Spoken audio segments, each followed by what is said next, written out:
أعوذ بالله من الشيطان الرجيم. بسم الله الرحمن الرحيم. السلام عليكم ورحمة الله وبركاته. Waalaikumsalam warahmatullahi wabarakatuh. Marilah sama-sama kita mohon taufik dan hidayah. Mudah-mudahan dikekalkan kita dengan taufik dan hidayah, dikurniakan husnul khatimah dan dijauhkan dari su'un khatimah dengan keberkatan membaca kitab Al-Fatihah. A'udzubillahi minasyaitonir rajim. Bismillahirrahmanirrahim. Alhamdulillahirabbil alamin, arrahmanir rahim, maliki yaumiddin. Iyyaka na'budu wa iyyaka nasta'in. Ihdinas siratal mustaqim, siratal ladzina an'amta 'alaihim ghairil maghdubi 'alaihim waladdallin. Amin. Al-Fatihah juga kepada Al-Imam Al-Habib Abdullah bin Alawi Al-Haddad rahimahullahu ta'ala. Al-Fatihah. A'udzubillahi minasyaitonir rajim. Bismillahirrahmanirrahim. Alhamdulillahirabbil alamin, arrahmanir rahim, maliki yaumiddin. Iyyaka na'budu wa iyyaka nasta'in. Ihdinas siratal mustaqim, siratal ladzina an'amta 'alaihim ghairil maghdubi 'alaihim waladdallin. Amin. Alhamdulillahirabbil alamin. Wassalatu wassalamu ala Rasulillah wa ala alihi wa sahbihi wa man tabi'ahu wa nasarahu wa walah. Asyhadu an la ilaha illallah wahdahu la syarika lah, wa asyhadu anna Muhammadan abduhu wa rasuluh. Arsalahu Allah basyiran wa nadhira baina yadayhi as-sa'ah, wa ballagha ar-risalah wa adda al-amanah wa nasaha al-ummah wa jahada fillahi haqqa jihadihi. Amma ba'du, fa ya ibadallah ittaqullah. Wahai hamba Allah sekalian, sama-samalah kita bertakwa kepada Allah, kerana sebaik-baik bekalan untuk kita bertemu dengan Allah Subhanahu wa taala tidak lain dan tidak bukan hanyalah takwa kepada Allah semata-mata. Sebagaimana firman-Nya, wa tazawwadu fa inna khairaz zadi taqwa, berbekalah kamu kerana sebaik-baik bekalan itu ialah takwa kepada Allah Subhanahu wa taala. Mudah-mudahan apa yang kita kerjakan pada hari ini, sebelum daripada ini dan juga yang akan datang dikira sebagai tanda orang-orang yang bertakwa kepada Allah, iaitu orang yang melakukan apa yang disuruh oleh Allah dan meninggalkan apa juga yang dilarang oleh Allah Subhanahu wa taala. Di antara dua perkara ini, perkara yang paling sukar ialah untuk meninggalkan apa yang dilarang oleh Allah Subhanahu wa taala. Walaupun hadirnya bulan Ramadan, kita masih lagi mengumpat, mengata, mengeji, menfitnah. Sedangkan berada pada bulan Ramadan, bagaimana untuk mendapat keampunan daripada Allah, sedangkan kita melakukan perkara-perkara yang dilarang oleh Allah Subhanahu wa taala. Maka benarlah sabda Nabi sallallahu alaihi wasallam yang bermaksud, di antara orang yang melakukan Ramadan, beribadah pada bulan Ramadan, yang mereka dapat hanyalah lapar dan dahaga semata-mata. Bermakna ada yang mengerjakan ibadat, tetapi ibadatnya tidak diterima oleh Allah Subhanahu wa taala kerana tidak meninggalkan apa yang dilarang oleh Allah Subhanahu wa taala. Bagi orang yang sudah biasa mengumpat, mengata, mengeji dan memfitnah, maka itulah di antara perkara yang sukar baginya untuk meninggalkan perkara-perkara yang dilarang oleh Allah Subhanahu wa taala. Melalui WhatsApp-nya, kadang-kadang video pendek dihantar, sedangkan itu fitnah, itu mengata, mengumpat, mengeji atau mencaci kepada yang lain. Sedangkan dia berada pada bulan Ramadan, bagaimana untuk diampunkan dosanya oleh Allah Subhanahu wa taala, sedangkan umurnya terlalu dekat dengan kematian. Kerana hidupan ini umpama 3 hari. Hidup ini umpamanya 3 hari. Hari ini hidup lagi, esok hidup lagi, lusa belum tentu ada. Begitulah hampirnya dengan kematian. Dan ada setengahnya mengatakan bahawa hidup ini umpama 3 saat. Saat yang pertama hidup, saat yang kedua hidup lagi, dan saat yang ketiga belum tentu hidup. Maka begitulah kehidupan kita dengan umur kita, dengan ajal yang terdekat, tidak mengambil faedah dengan kematian-kematian yang berlaku. Sedangkan perkara yang dilakukan itu perkara yang dimurkai oleh Allah Subhanahu wa taala. Sebab tu ada yang mendirikan sembahyang, tapi sembahyangnya mendapat kecelakaan daripada Allah Subhanahu wa taala kerana sahun dan yuraun. Sahun, bermalas-malasan. Sembahyang tapi perasaan malas tu tinggi berbanding dengan keimanan dan kesungguhan untuk mendirikan sembahyang.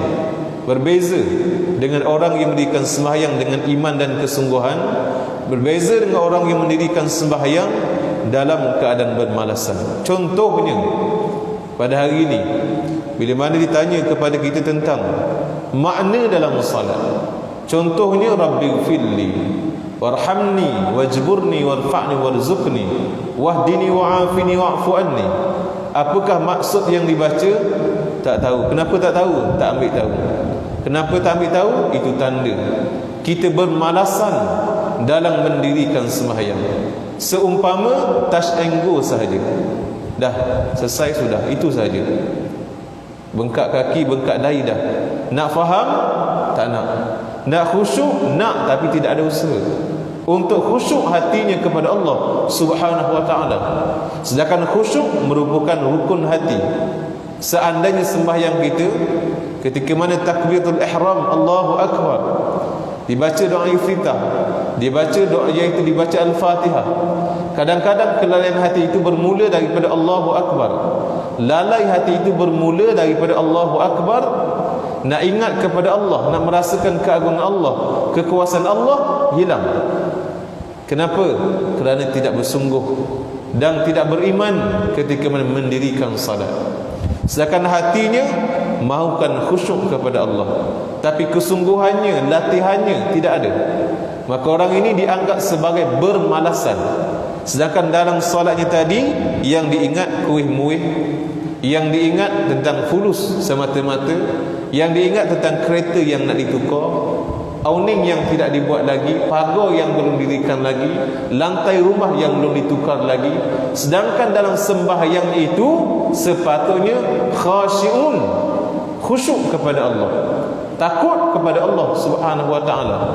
Sebab itu ada yang mendirikan salat, tapi salatnya mendapat kecelakaan daripada Allah. Wailul lil mutaffifin, itu di antara orang yang menimbang. Ni wailul lil musallin, maka celakalah orang yang mendirikan salat. Siapa? Sahun dan yuraun. Sahun bermalasan, yuraun nak menunjuk-nunjuk bagusnya dia, hebatnya dia tentang sembahyang yang didirikan. Maka orang yang sebegini mendapat kecelakaan daripada Allah. Sebab itu maksud takwa tadi yang disebutkan tadi, buat apa yang disuruh dan tinggal apa yang dilarang. Ramai yang boleh buat apa yang disuruh, tetapi untuk meninggalkan apa yang dilarang oleh Allah Subhanahu wa taala perlu kepada pengorbanan. Contohnya pada bulan puasa ni lah, banyak benda yang perlu kita tinggal. Di antaranya sifat sombong. Tinggallah sifat sombong tu. Kenapa nak sombong lagi? Bukan orang lain, dengan adik-beradik sombong, nak minta maaf. Kan bermaafankan itu satu kebenaran daripada Allah. Orang yang ikut kebenaran, dia mudah untuk meminta maaf ataupun memaafkan orang lain. Dengan adik-beradik nak gaduh, dengan mak ayah malang lagi, bergaduh juga. Sedangkan berada pada bulan Ramadan, dia tidak mendapat keampunan daripada Allah kerana memutuskan hubungan silaturahim. Kenapa memutuskan? Kerana sifat sombongnya. Aku dah kaya, ditegur ke dia tak tegur ke, aku peduli apa? Katanya, subhanallah. Sifat yang sedemikian ialah sifat orang yang jauh daripada kebenaran. Itulah di antara ciri orang yang sombong, orang yang jauh dan lari daripada sifat kebenaran.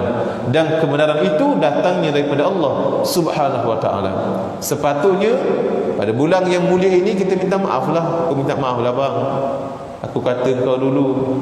Kalau malu nak kata macam tu, hantarlah WhatsApp free. Contoh, hantar WhatsApp susun ayatnya. Aku minta maaf, aku ngata kau, aku ngeji kau sampai hari ini dah 10 tahun tak bertegur adik-beradik. Dah 10 kali raya tak bertegur adik-beradik. Bagaimana untuk mendapat keampunan daripada Allah Subhanahu wa taala? Sedangkan Allah nak kurniakan keampunan Pada bulan Ramadan ni Allah nak kurniakan keampunan seluas-luasnya, rahmatnya, keampunannya. Pintu taubat dibuka seluas-luasnya, pintu syurga dibuka seluas-luasnya, pintu rahmat dibuka seluas-luasnya, pintu neraka ditutup serapat-rapatnya. Syaitan diikat, diletakkan dalam laut sedalam-dalamnya. Yang tinggal nafsu ni, diri ni. Dalam diri ni ada nafsu, sombongnya, egonya, hasad dengkinya, riaknya, ujubnya ada dalam dirinya. Dan itulah yang perlu dibuang. Terutamanya latihan pada bulan yang mulia ini, yang penuh pertolongan ini, yang penuh keberkatan ini. Malangnya keluar daripada bulan Ramadan tidak mendapat keampunan daripada Allah. Sebab apa? Masih lagi bergaduh dengan mak ayah. Dengan mak ayah pun dia nak bergaduh. Kecil, hisap susu mak, ngempeng mak, apa lagi dia buat? Dengan ayah, ayah cari makan minum, pakaian untuk dia, kelengkapan untuk dia, keperluan untuk dia. Dah besar, gaduh dengan mak, gaduh dengan ayah. Sudah tentu tidak akan mendapat keampunan daripada Allah, kerana derhakanya kepada kedua orang tuanya. Nak telefon pun tidak. Dengan adik-beradik pun sama.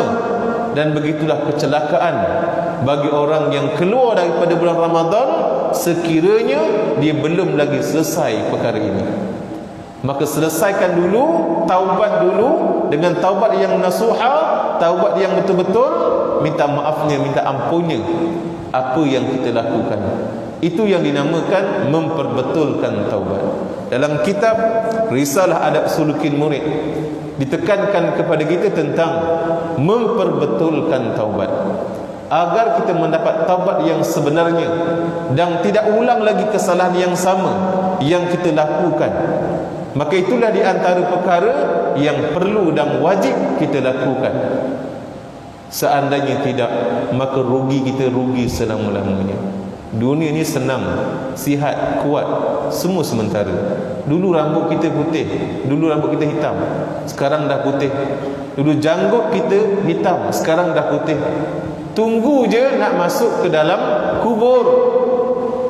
Hari ni kita mengumpul harta. Alhaakumut takatsur hatta zurtumul maqabir. Kumpul harta. Kamu nak tamak ke? Kamu nak bakhil ke? Kamu nak berkira-kira ke? Dengan fakir miskin, dengan orang susah, dengan adik-beradik nak berkira-kira? Kira-kira. Sebab apa kamu nak kaya kan? Alhaakumut takatsur. Kerja nak apa? Nak kumpul duit. Kerja apa? Nak kumpul lagi. Kumpul lagi, kumpul lagi. Lahir sifat tamak, lahir sifat bakhil. Sampai bila ni? Sampai bila? Hatta zurtumul maqabir. Sampailah kamu dimasukkan ke dalam lubang kubur. Bermakna tanah dah masuk mulut, waktu tu baru berhenti daripada mencari-cari dan memperbanyakkan. Yang dicari ditinggalkan. Rumah besar, harta banyak, kereta hebat, ditinggalkan. Yang masuk ke dalam sana amal kita. Kalau sombong, sombonglah. Kalau riak, riaklah. Maka itu yang akan dihukum oleh Allah Subhanahu wa ta'ala. Maka apa lagi yang kita nak kejar pada bulan Ramadan ni? Disebut dengan jelas keampunannya, rahmatnya. Man qama ramadanan imanan wahtisaban ghufira lahu ma taqaddama min dhanbi. Barang siapa yang dirikan Ramadan ni dengan keimanan dan kesungguhan, nakkan apa yang Allah janji, maka Allah akan berikan kepadanya ghufira lahu ma taqaddama min dhanbi. Maka Allah akan ampunkan semua. Allah akan ampunkan semua dosa-dosanya selama ini. Apa lagi yang kita nak? Kalau bertemu dengan Lailatul Qadar, lagi beruntung.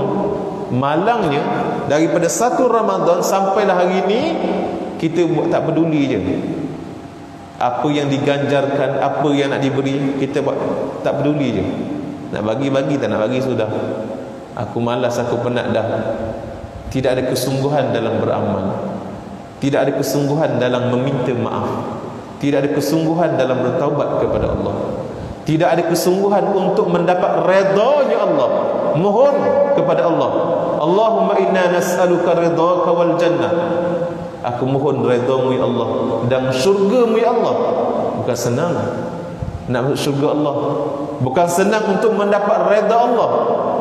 Aku minta jauh daripada murkamu dan nerakamu.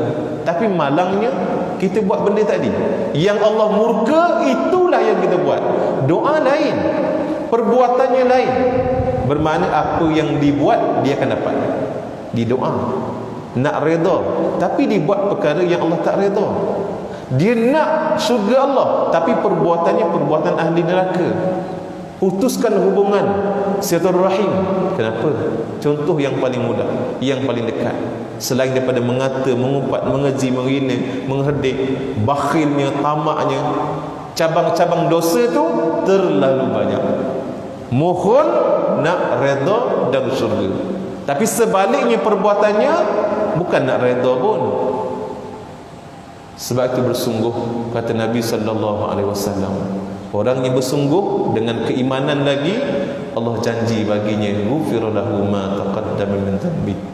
Allah akan ampunkan dosa-dosanya, Allah akan ampunkan. Bukan kita je. Kalau kita nak, dengan ahli keluarga kita sekali. Kalau kita ada adik-beradik, adik-beradik kita sekali. Nak hantar WhatsApp, hantarlah yang baik-baik. Saling bermaafan, kita rapat balik hubungan kita. Anda kata diizinkan kita jumpa, kita minum, kita makan, saling bermaafan. Hantar yang baik-baik. Kita, adik-beradik kita, termasuk ahli keluarga kita, anak-anak kita, kita ajak sekali. Kalau hari ni kita dengan anak kita naik atas gunung, puncak gunung, anak kita tu terkehil sikit, nak jatuh ni, kalau tak capai, tak pegang, jatuh, mati, berkecai, apa yang kita nak buat? Akan selamatkan. Kita akan selamatkan seboleh mungkin. Kadang-kadang sanggup menggadai nyawa kerana nak selamatkan anak daripada jatuh berkecai di bawah sana. Itu baru gunung, baru bukit. Ini jurangnya neraka. Nak selamatkan kita dan ahli keluarga kita daripada neraka. Ku anfusakum wa ahlikum nar. Kamu jagalah diri kamu dan ahli keluarga kamu daripada dijilat-jilat oleh api neraka Allah Subhanahu wa ta'ala. Nak tengok ke anak kita, adik-beradik kita masuk ke dalam neraka? Nak bertepuk tangan ke? Belum tentu. Kita akan tengok mereka yang sedemikian. Kita bimbang kita yang dahulu masuk. Kenapa? Mereka ni akan tarik kita. Abang dulu pergi surau, pergi masjid, tahu agama, tapi tak pernah nak tarik saya, tak pernah nak ajak saya, tak pernah nak mengajar saya syahadah yang abang faham tentang syahadatain, la ilaha illallah Muhammadur Rasulullah, tak pernah ajar pada saya. Abang faham, abang tahu, abang belajar lama tentang tauhid ini, belajar lama tentang fiqahnya, tahu, tapi tak pernah ajak saya. Saya nak tarik abang sekali, sebab abang bertanggungjawab ke atas saya. Abang tak sampaikan pada saya. Kat sana kita rasa dah kita masuk. Belum tentu. Bila adik-beradik kita yang 13 orang, yang 9 orang, yang 5 orang akan tarik kita. Sebab di sana akan nak lepaskan diri masing-masing. Aku, engkau. Apa maknanya? Mana yang menguntungkan dia akan ambil. Mak pun akan tuntut pada anak, anak akan tuntut pada mak. Masing-masing akan menuntut. Walaupun mak dengan anak, anak dengan mak akan tuntut. Lagi kalau dengan jiran akan tuntut. Sebab itu pentingnya kita menyampaikan. Walaupun dibenci, sampaikan. Ajak, seru mereka agar sama-sama beragama, beramal dengan agama, dengan kasih sayang, bukan dengan kemarahan, tapi dengan rahmat, dengan kasih sayang. Ajak mereka supaya sembahyang, jaga sembahyang, jaga apa lagi, puasanya.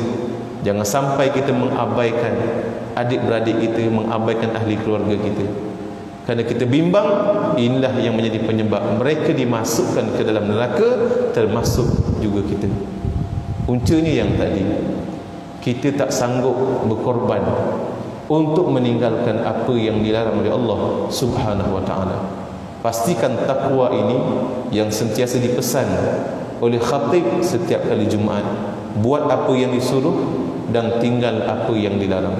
Dia punya formulanya tak banyak, tapi itulah kaedahnya agar kita bahagia di dunia dan juga bahagia di hari akhirat. Kalau orang dah amal dengan haujakan, amalkan, jangan tinggal. Bulan puasa ditinggalnya. Ngaji-ngajilah, haujakan jangan tinggal. Bacalah, lebih baik dibaca. Zikir tadi disusun tadi, Ratibul Haddad, Ratibul Antas, Hizbul Bahri, Hizbul Nawawi. Bacalah. Kenapa nak ditinggalkan pada bulan Ramadan? Walaupun sibuk dengan Al-Quran, baca juga yang lain. Jangan abaikan. Kerana itu di antara amalan-amalan yang ditinggalkan oleh Rasulullah sallallahu alaihi wasallam, disusun semula oleh mereka. Abul Hasan Asy-Syadzili disusun balik Hizbul Bahri, Imam Nawawi disusun dengan Hizbul Nawawi, Al-Habib Amrah bin Alawi Al-Haddad, Ratibul Haddad disusun balik. Bacalah. Semuanya itu daripada Nabi sallallahu alaihi wasallam. Daripada doa yang kita baca, Allahumma inna nas'aluka ridhaka wal jannah wa na'udzubika min sakhatika wan nar. Allahumma innaka 'afuwun tuhibbul 'afwa fa'fu anna. Asyhadu an la ilaha illallah, astaghfirullah, nas'aluka al jannah wa na'udzubika minan nar. Selain daripada itu, yang lain jangan tinggal. Itu yang utama pada bulan Ramadan. Tapi yang lain yang biasa dibuat, jangan ditinggalkan. Malangnya ramai yang tinggalkan. Sedangkan dia tahu ajalnya memang tak lama lagi dah. Antara dua lah, kiamat ataupun dia yang kiamat dulu. Bermakna itu di antara perkara yang perlu kita faham. Kalau kita tengok hari ni, nak cerita nafsi-nafsi ni, bukan hanya di hari akhirat, bukan hanya di hari akhirat.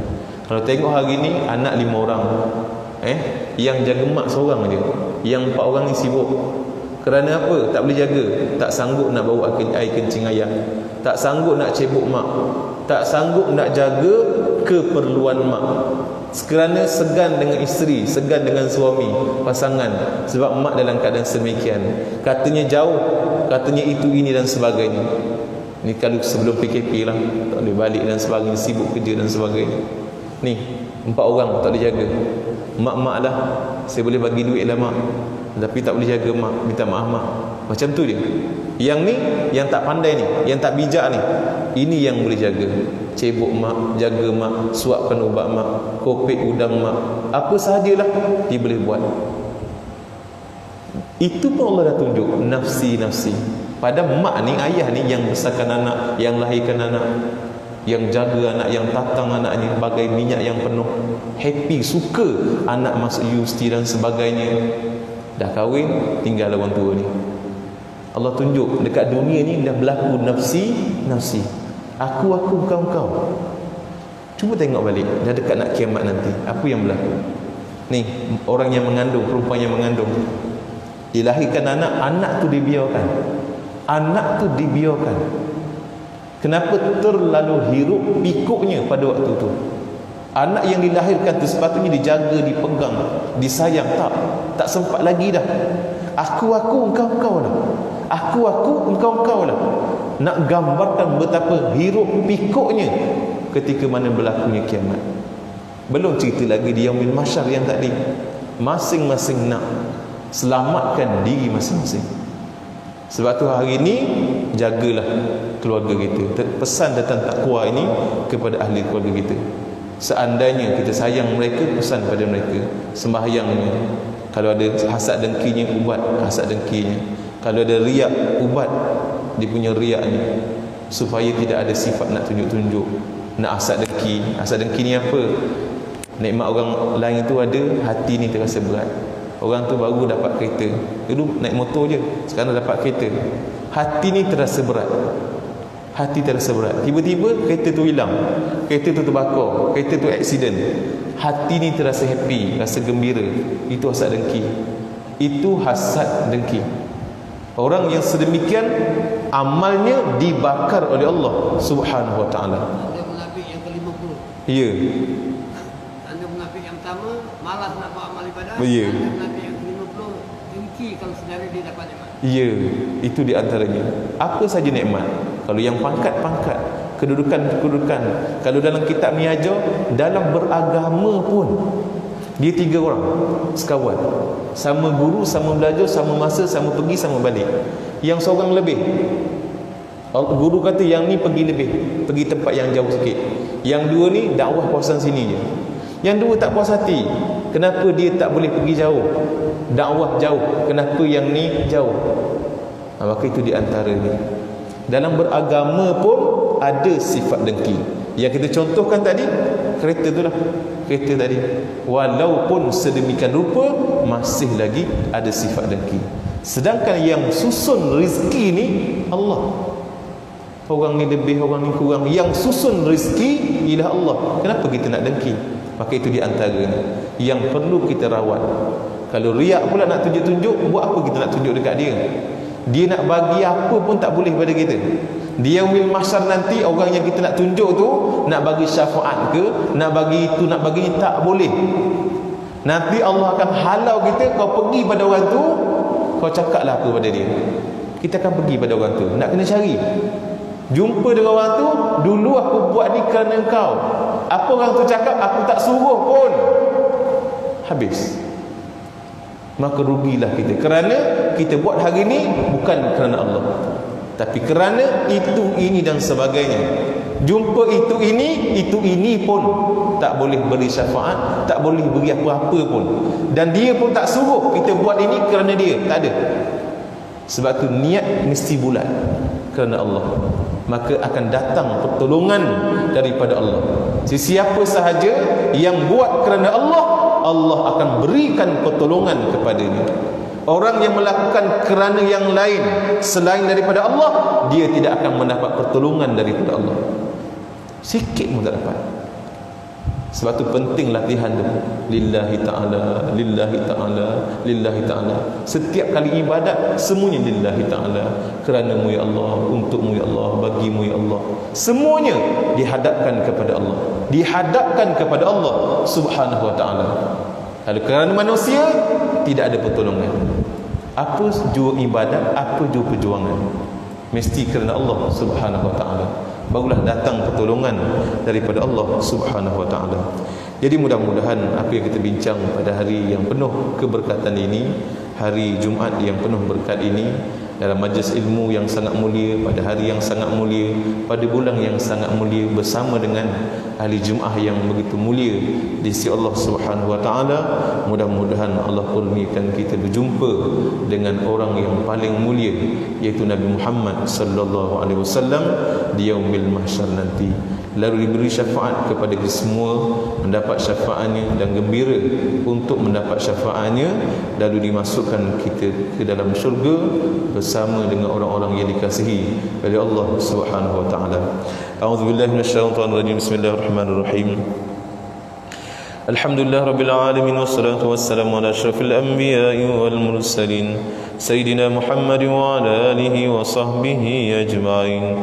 Ya Allah, ya Tuhan kami, ampunilah dosa-dosa kami, dosa kedua ibu bapa kami, dosa ahli keluarga kami, dosa guru-guru kami, dosa muslimin muslimat, mukminin mukminat yang masih hidup ataupun yang telah meninggalkan kami. Ya Allah, ya Allah, ya Tuhan kami, seandainya kedua ibu bapa kami ya Allah yang telah meninggalkan kami ya Allah, rahmatilah mereka berdua ya Allah, kasihanilah mereka berdua ya Allah.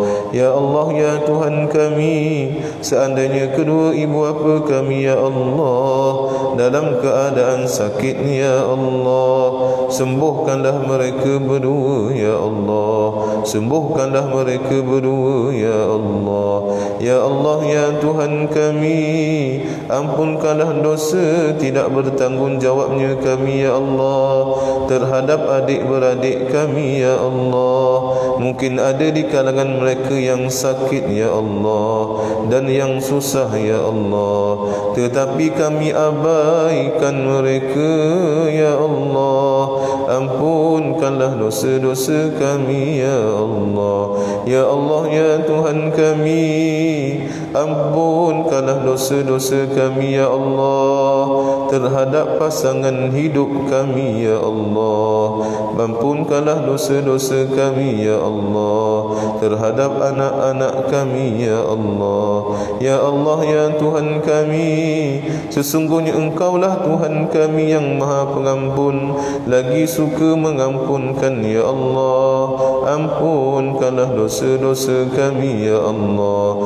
Kami mohon redha-Mu ya Allah, kami mohon syurga-Mu ya Allah, kami mohon jauh dari murka-Mu ya Allah dan juga neraka-Mu ya Allah. Ya Allah ya Tuhan kami, hidupkan kami dalam keadaan beriman kepada-Mu ya Allah, matikan kami dalam keadaan beriman kepada-Mu ya Allah. Himpunkan kami di mahsyar-Mu nanti ya Allah bersama dengan orang-orang yang beriman ya Allah. Kurniakan kepada kami semua ya Allah dapat melihat wajah Rasul kesayangan kami ya Allah, Rasulullah sallallahu alaihi wasallam. Assalamu alayka ya Rasulullah, assalamu alayka ya Rasulullah,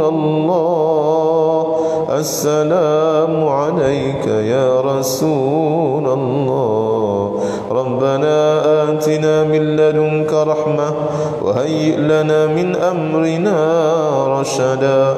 ربنا آتنا في الدنيا حسنة وفي الآخرة حسنة وقنا عذاب النار، وقنا عذاب النار، وقنا عذاب النار. وصلى الله على سيدنا محمد وعلى آله وصحبه وسلم والحمد لله رب العالمين. تقبل الله منكم. تسبح كفارة dan suratul Asr. Subhanakallahumma wa bihamdik, asyhadu an la ilaha illa anta astaghfiruka wa atubu ilaik. Bismillahirrahmanirrahim. Wal 'asri innal insana lafi khusr illa alladhina amanu wa 'amilus solihat wa tawasaw bil haqq wa tawasaw bis sabr. Assalamualaikum warahmatullahi wabarakatuh.